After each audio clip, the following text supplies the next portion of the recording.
Welcome to Dateline Schools, a presentation of the St. Clair County Regional Educational Service Agency, with your host, Chris Troy. The Marysville Public Schools have always been one of the academic forerunners in St. Clair County due to their innovative initiatives and programs. To tell us all about it this week on Dateline Schools is my special guest, Marysville Superintendent Dr. Shawn Wightman. Dr. Wightman, thank you so much for being with us today. Thank you. So how long have you been here at Marysville, and what kind of drew you to Marysville Schools? Well, I'm actually in my 9th year here in the district. You know, I was working in another district at the time, and there was a close friend of mine who told me about the opening here in Marysville. And I'm from the Blue Water area. I was born in Port Huron and raised in Richmond down the road. And when I was told about the position, it intrigued me tremendously, not only because it would be closer to where I'm originally from, but also with regards to the great reputation that Marysville has always had. And, you know, I applied for the position. If I remember, there were over 50 candidates that applied, and I was given an opportunity for an interview and made it through several rounds and even a site visit in the district I was working in with some of the board members, and you know, the rest is history actually. So I'm grateful to be here in the community. We've done a lot of great things and amazing things over the years, and I look forward to continuing that work.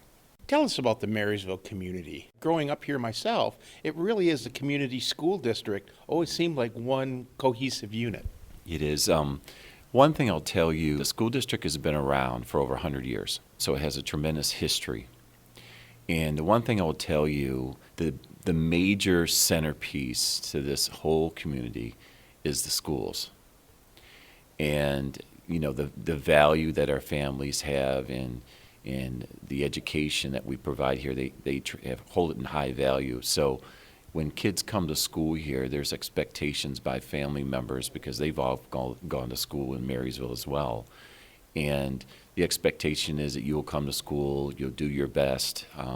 You know, once you do graduate, the expectation is for you to move on and possibly go to college. Over almost 75% of our graduates, 3 out of every 4, go to college. So the community holds the school system in high value, and again, it's the centerpiece in my judgment here, the crown jewel, in other words, in the community, and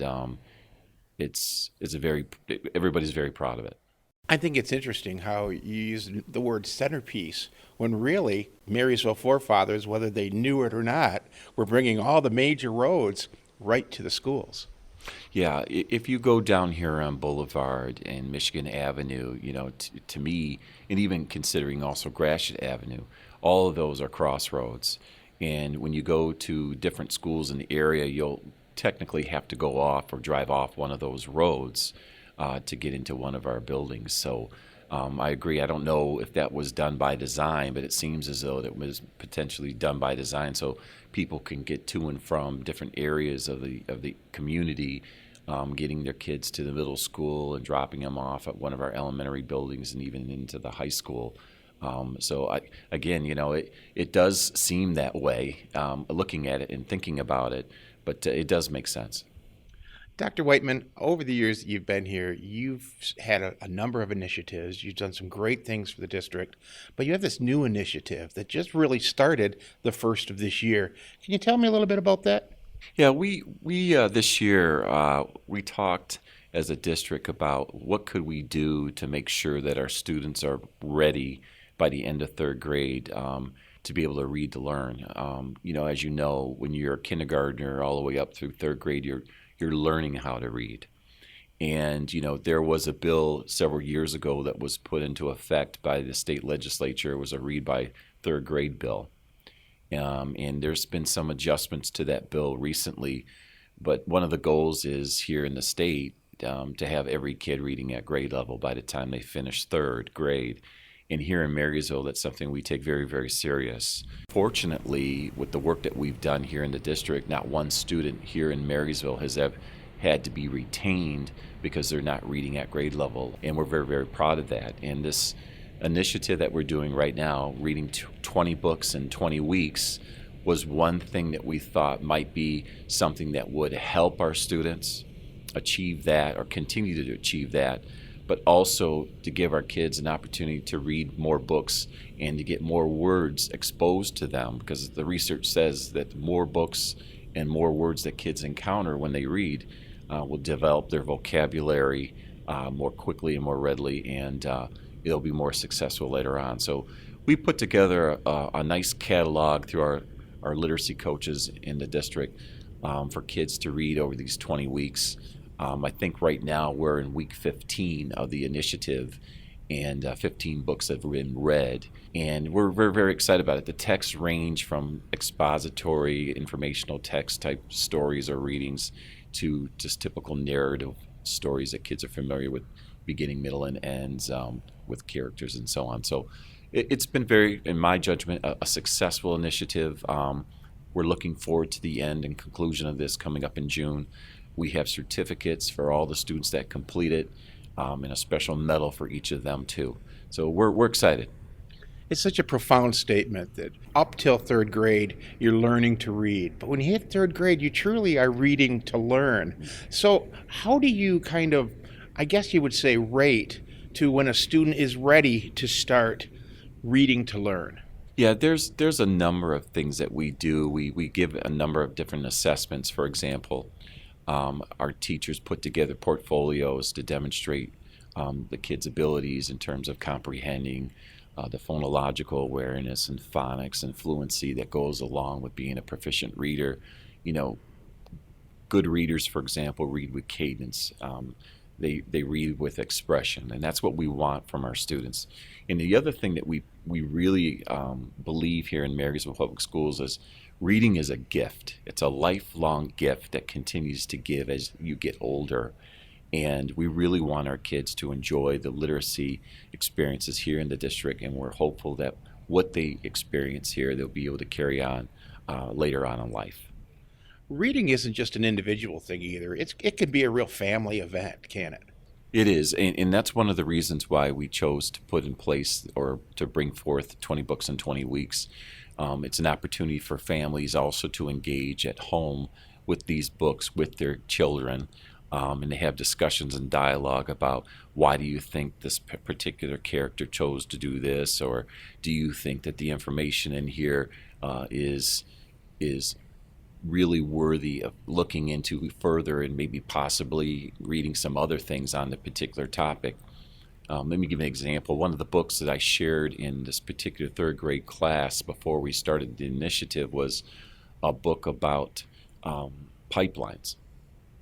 And, you know, if you're not aware of this, here in Marysville, Line 5 goes right through underneath the city of Marysville and across into the refineries in Canada. And, you know, Enbridge is the ones that are responsible for maintaining and taking care of this particular pipeline. But a lot of our students at the time when I was in the room didn't know that. And, you know, it's an important thing for us here in Marysville to realize that, you know, all of the things that have been in the paper and things that the governor's been talking about with regards to this pipeline and the concerns that they've been, you know, addressing or talking about really hits home here in Marysville. But that was one of a particular book that we read in the room together was information that I thought was relevant and meaningful. And some of the students have already looked into, you know, Enbridge and Line 5 and, you know, what it is that's been going on with it. And that's a powerful learning experience for kids. Dr. Wightman, is this program 20 books in 20 weeks? Is this a Marysville creation, or is this something, are other similar programs done like this throughout the country? Yeah, here in, I'm not really aware of any other district here in the state of Michigan doing what we're doing here in Marysville. Now, I'll let you know that the idea did stem from Philadelphia Public Schools. They're doing it right now currently like we are. We really want our kids to be able to be proficient readers, to be able to read, to learn, and that's been our focus here and everything. But, you know, as far as I know around the country, I think we're only the two districts are in the country doing this particular initiative. And, you know, of course, I support Philadelphia Public Schools and their work that they're doing. with their students. And, I felt like bringing something like this here into Marysville would benefit our kids as well. I'm sure when this program is done, you're going to have all kinds of data. And I also understand that you're going to be making a presentation on this data, maybe. Tell me about that.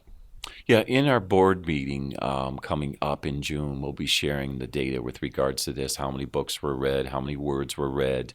We'll also circle back to some of the assessment results that we will be looking at the end of the year and bringing that data forth and everything. And we're hopeful that we'll find a positive outcome.